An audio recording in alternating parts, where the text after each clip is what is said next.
Jangan menunggu sempurna untuk memulai suatu hal, karena sesuatu yang besar pasti dimulai dari langkah kecil terlebih dahulu.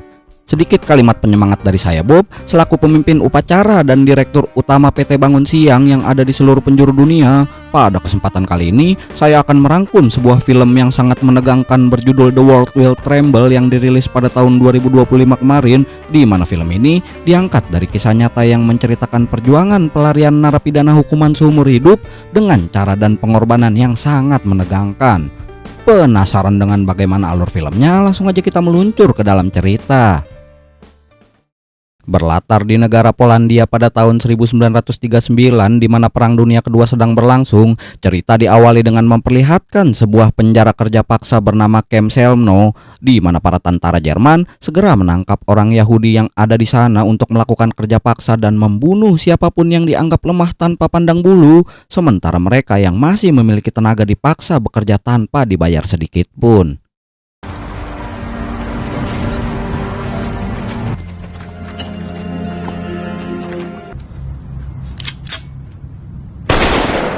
Saat dibawa ke tempat kerja paksa, terlihat ada beberapa pria yang sedang diperintahkan menggali lubang besar yang dibuat untuk mengubur orang-orang sebelumnya yang telah dibunuh, karena beban pekerjaan yang sangat berat setiap harinya membuat salah satu tahanan bernama Wolf mencoba kabur dari penjara ini, di mana beliau dengan sengaja mematahkan skopnya sebagai pengalihan para penjaga, tapi karena tindakannya ia pun segera digebuk oleh penjaga, namun rekannya yang bernama Monik segera memanfaatkan hal tersebut dan mengambil pisau yang sudah Wolf sembunyikan.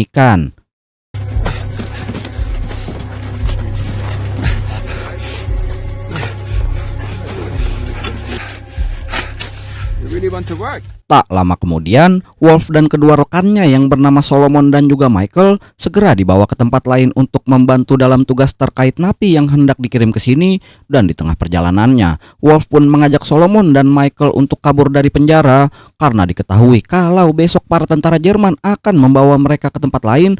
Tapi mereka berdua menolak ajakan beliau karena dirasa rencananya tidak cukup matang. Tapi di sini Wolf terus meyakinkan mereka untuk mau ikut mencoba kabur daripada tidak mencoba sama sekali. On the drive back tonight, they've already used the knife to cut through the side of the transport truck. They've already rounded up every Jew from here to watch. Where exactly? For what? What's burying your parents, your sisters not enough? Setibanya di tempat tujuan, mereka diminta untuk menyambut para tahanan baru dan membawa barang-barang milik mereka. Tak lama sebuah mobil datang membawa puluhan tahanan dan mereka segera disambut oleh kepala sipir di penjara yang memberi kabar baik bagi seluruh tahanan yang baru datang. Di sini beliau mengatakan kalau mereka akan dibawa ke tempat lain untuk dipekerjakan di sebuah pabrik dan di sana mereka akan mendapatkan makanan yang cukup serta tempat tinggal yang layak. As you may know, there has been a scare of typhus in the ghetto, where you will be given hot meals, a place to stay, and fair wages like that of the German workforce. Kepala sipir pun menyuruh mereka untuk menyerahkan semua barang-barangnya, karena sebelum dibawa dan dipekerjakan di pabrik, barang bawaan mereka harus diperiksa terlebih dahulu dan akan segera dikembalikan jika tidak ada hal mencurigakan. Saat mereka dibawa ke dalam, Wolf secara tak sengaja melihat sebuah pensil di atas meja dan segera mengambilnya.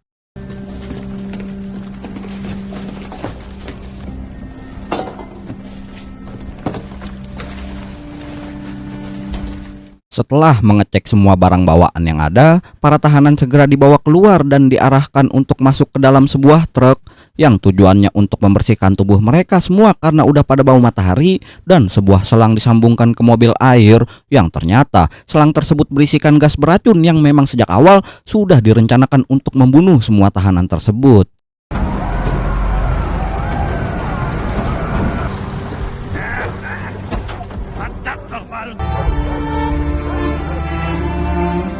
Sekembalinya mereka ke lubang kuburan para tahanan, semua yang ada di dalam mobil sudah tewas saat pintu mobil tersebut dibuka, yang kemudian tentara Jerman menyuruh mereka untuk menyeret semua mayat itu ke dalam lubang besar yang telah mereka gali sebelumnya.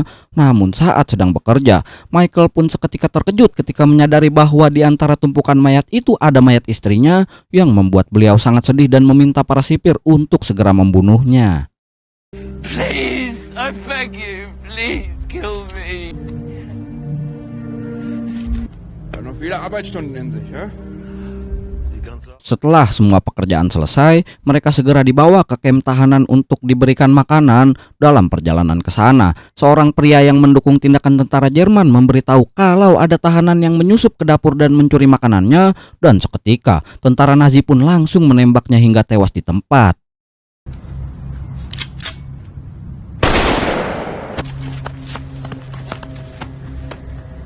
Setibanya di kamp tahanan, mereka pun diberi semangkuk mie ayam dan sepotong roti kering yang hanya diberikan sekali setiap 2 hari. Ketika mereka sedang makan, Wolf kembali mengajak mereka bertiga untuk ikut dalam rencana pelariannya yang akan ia lakukan esok hari. Di sini Solomon dan Michael memutuskan untuk ikut bergabung karena dirasa kerja paksa di sini sangatlah tidak mengenal kata ampun.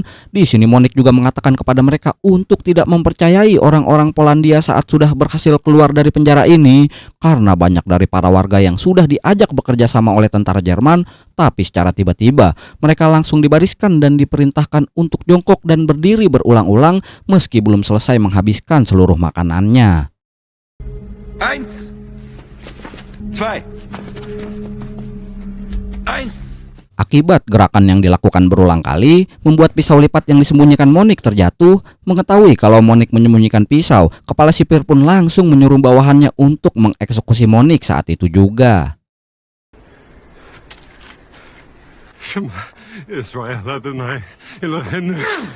Kemudian kepala sipir menyuruh semua tahanan merayakan kematian Monique, dan ia juga memanggil seorang pemain biola serta seorang gadis penari. Karena takut ditembak mati, si gadis pun terpaksa menari bersama para tahanan. Saat mereka sedang menari, salah seorang anak buah kepala sipir tak sengaja menembakkan pistolnya dan tak sengaja malah membunuh si penari, dan membuat kepala sipir yang belum puas mengejek para tahanan menjadi murka kepada anak buahnya.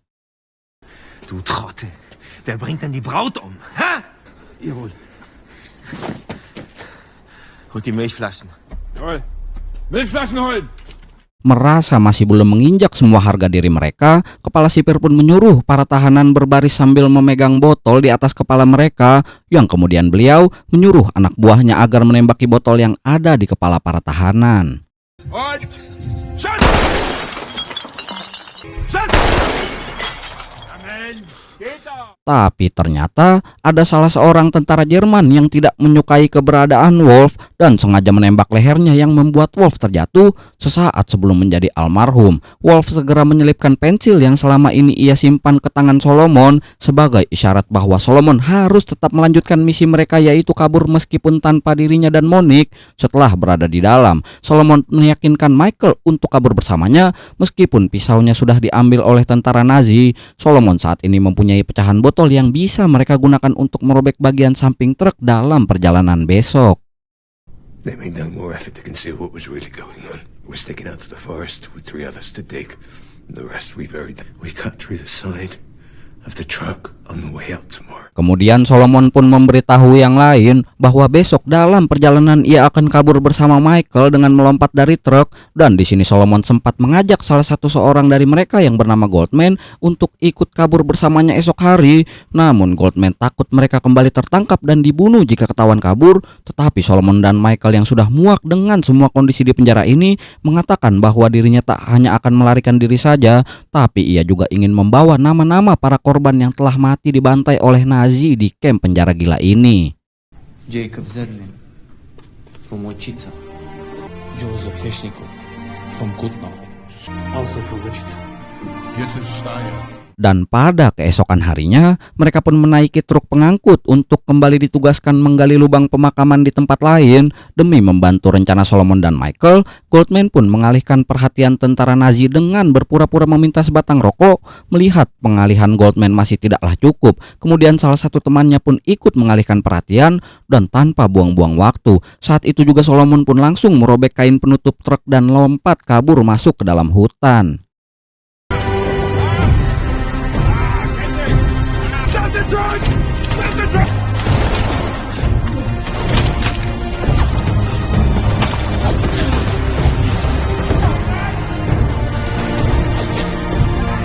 Mereka berdua pun terus berlari sekuat tenaga demi bisa kabur untuk menghilangkan jejak. Mereka pun akhirnya terpaksa melompat ke dalam sungai meski dengan suhu yang sangat dingin.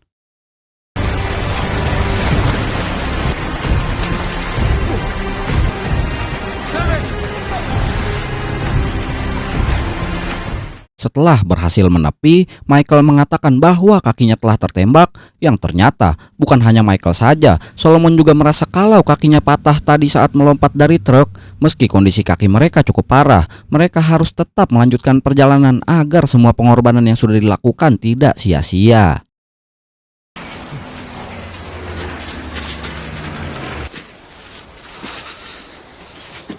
Di tengah perjalanannya, mereka dihadang oleh seekor serigala. Namun ketika Solomon mengambil satu batang kayu, serigala itu pun segera kabur dan tak lama pasukan Jerman melintas ke tempat tersebut dan mencari keberadaan mereka sehingga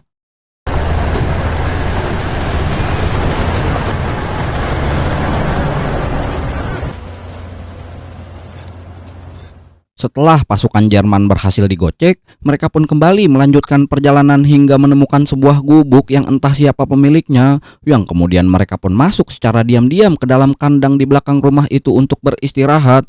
Namun sialnya, ternyata rumah itu milik seorang tentara Jerman yang baru saja sampai di rumah mengendarai sepeda motornya. Lalu istrinya segera pergi ke kandang untuk mengecek kondisi di sana, dan tiba-tiba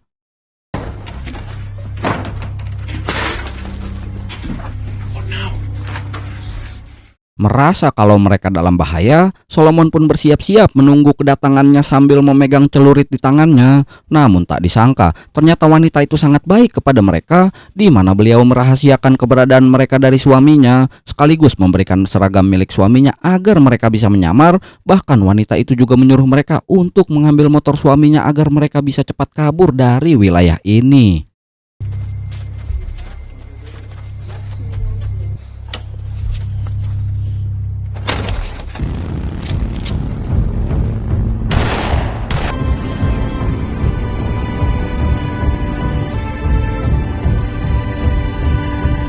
Di tengah perjalanannya, mereka bertemu dengan sebuah truk pengangkut tahanan yang mengalami kecelakaan. Kemudian komandannya yang mengira kalau mereka adalah tentara Jerman meminta bantuan untuk mengeluarkan truknya yang terjebak di dalam lumpur.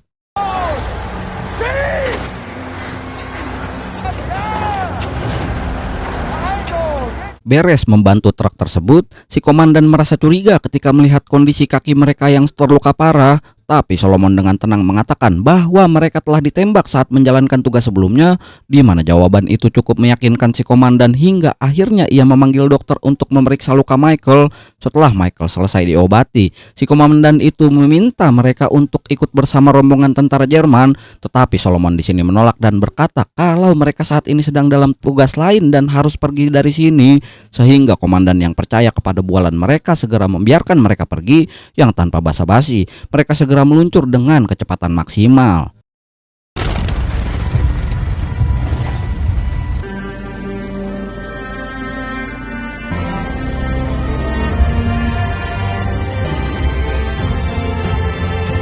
Setelah menempuh perjalanan yang cukup jauh, mereka akhirnya tiba di tempat sebelumnya yang sudah direncanakan oleh Wolf sebagai tujuan pelarian. Meskipun tempat ini masih berada di bawah kendali Nazi, akan tetapi perlakuan terhadap para tahanan di sini tidaklah bengis seperti di kamp penjara mereka sebelumnya. Bahkan catatan mengatakan kalau belum ada satu orang tahanan pun yang dibunuh di sini.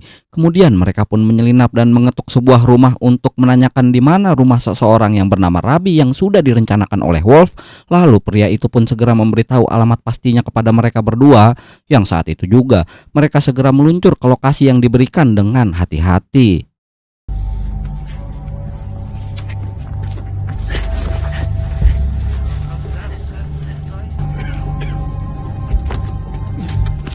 Tak lama setelah mereka berjalan, tibalah mereka di rumah Rabi yang menyuruh mereka masuk ke dalam, di mana beliau yang mengetahui kalau mereka berdua adalah tahanan perang, segera memberikan makanan dan menjamu mereka dengan hangat. Dan setelah kenyang, Solomon pun menceritakan semuanya bahwa mereka berasal dari Camp Selno. Solomon menjelaskan bahwa ribuan tahanan orang Yahudi telah dibunuh dengan gas beracun di dalam truk tertutup, lalu dikubur massal di lubang yang mereka sendiri dipaksa untuk menggalinya. Dan tujuan kedatangan mereka ke sini adalah untuk meminta Rabi menyebarkan kebenaran ini kepada dunia luar. The Germans are building death camps. We have buried an entire Jewish community. Thousands. We've just come from a place, a true Gehenna on earth. Mendengar hal tersebut, Rabi tidak percaya dan mengira kalau semua yang diucapkan Solomon hanyalah omong kosong, karena selama ia berada di sini tak ada satupun tentara Nazi yang berlaku kasar atau kejam. Oleh karena itu, ia tak ingin mengambil risiko besar yang bisa mengorbankan komunitas Yahudi di sana. Melihat Rabi yang tak percaya, Solomon pun sangat marah dan menegaskan bahwa ini bukanlah omong kosong belaka, di mana Solomon pun langsung mengeluarkan daftar nama-nama korban yang telah mereka kuburkan sendiri di kamp tahanan tersebut, dan Solomon memohon agar Rabi mau menyebarkan kebenaran ini karena hanya dirinya lah yang memiliki pengaruh dan kemampuan untuk menyuarakan kejadian ini kepada dunia luar. Listen, we don't have much time. We need your help. We need to get... Look at me and tell me you don't believe me, Rabbi. They must be warned with the world. It must know that... Setelah melihat catatan itu, Rabi pun akhirnya percaya dan ia sangat merasa bersalah karena dirinya tidak menyangka bahwa selama ini semuanya yang dianggap aman hanyalah siasat sebelum tiba waktunya bagi mereka untuk dibunuh. Kemudian Rabi pun meminta Solomon untuk menceritakan semuanya secara detail, dan Rabi pun menulis kesaksian Solomon itu di dalam bukunya, di mana kisah ini menjadi saksi sejarah bagi dunia yang bisa membuka mata banyak orang tentang pembantaian orang-orang Yahudi oleh tentara Jerman. Setelah Solomon menceritakan semuanya, Rabi pun berjanji akan membawa kisah tragedi ini pada orang-orang Yahudi, yang pastinya akan ada banyak orang yang tidak akan tinggal diam setelah mendengar kisah tragedi yang sangat kejam ini. This will reach the underground. People will not remain silent.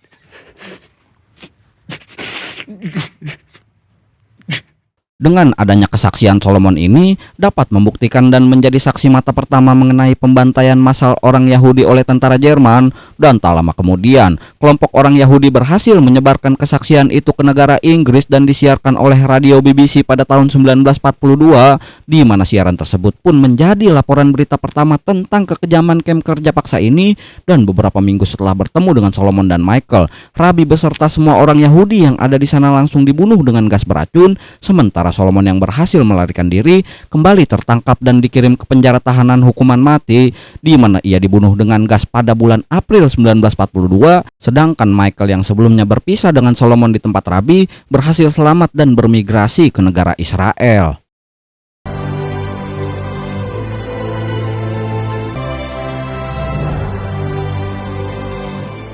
Setelah semuanya berlalu, kita diperlihatkan dengan dokumentasi asli Michael yang berhasil selamat, di mana ia terlihat sudah tua dengan menceritakan kisah menegangkan ini agar menjadi sejarah yang bisa diingat oleh banyak orang, dan film akhirnya selesai.